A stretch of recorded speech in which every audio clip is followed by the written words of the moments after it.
साथीहरु नमस्कार। आज चाहिँ हामी एउटा कानुनी कथा सुन्छौं है त। एकदमै डरलाग्दो कथा। कृपया मुटु दरो पारेर सुन्नु होला। कथाको सुरुवात यसरी हुन्छ। नवलपरासी जिल्लाको सुस्ता गाउँपालिकामा एउटा चमार बस्ती हुन्छ जहाँ विजय नाम गरेका एकजना व्यक्ति जसलाई काम्ने रोग लागिरहेको हुन्छ।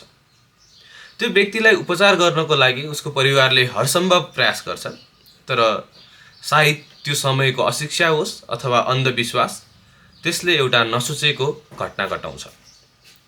विजय भन्ने व्यक्ति बेला बेला कापिरहन्छ र कापेर भन्छ म भूत हुँ, मलाई मासु चाहियो भनेर भन्छ। त्यसपछि उसको आफन्तहरूले नजिकका मान्छेले भन्छन् तँलाई केसको मासु चाहियो? उसले भन्छ मलाई मान्छेको मासु चाहियो।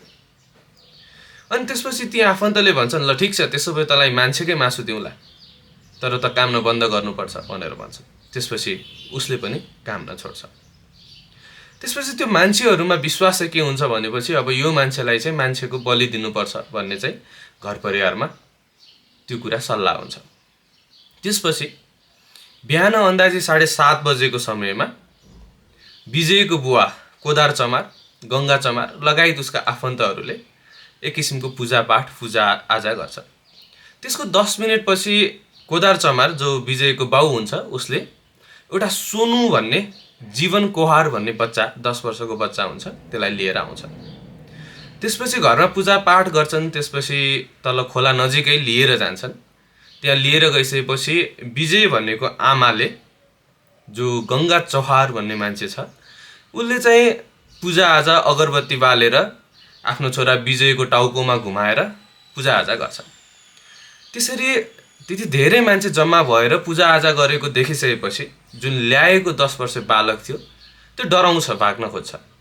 त्यसपछि मान्छेहरूले उसको मुख च्याप्छन् अनि त्यसपछि कसैले नसुन्ने गरी हलचल गर्न नसक्ने गरी राख्छन्। र त्यतिकैमा त्यहाँ भएका केही व्यक्तिहरूले कसैले खुट्टा समाउँछन्, कसैले हात समाउँछन्, उत्तानो पार्छन्। अनि उत्तानो पारिसकेपछि विजयको बाउ कोदार चहार भन्ने मान्छेले गडासाले घाँटीमा रेटेर बलि चढाउँछ।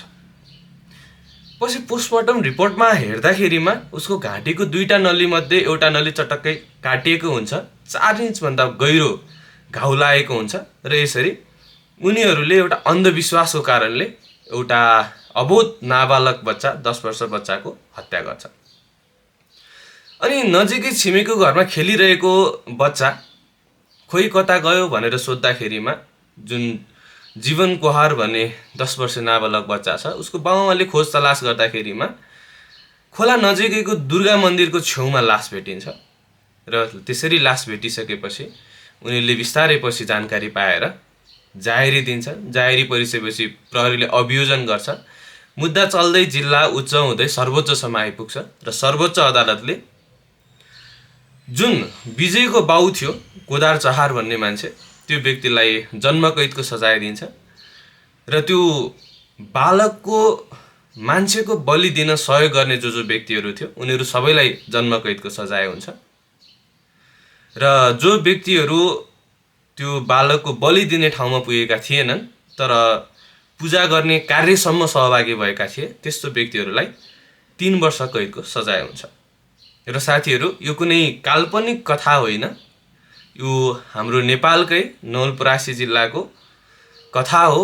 र यस सन्दर्भमा सर्वोच्च अदालतले पनि यस्ता अशिक्षा अन्धविश्वासको कारणले गर्दा समाजमा नघटेका नसोचेका घटनाहरू घट्न जान्छन्, त्यसकारण एउटा साक्षरता चाहिँ सबैले बढाउनु पर्छ भन्ने किसिमको एउटा नजिर पनि प्रतिपादित गरेको छ। र सर्वोच्च अदालतले यसरी फैसलामै बोलेको छ। इनकेस तपाईले यसको पूर्ण पाठ पढ्न चाहनुहुन्छ भने म मुद्दाको नम्बर तल राख्दिने छु, कृपया पढ्नु होला।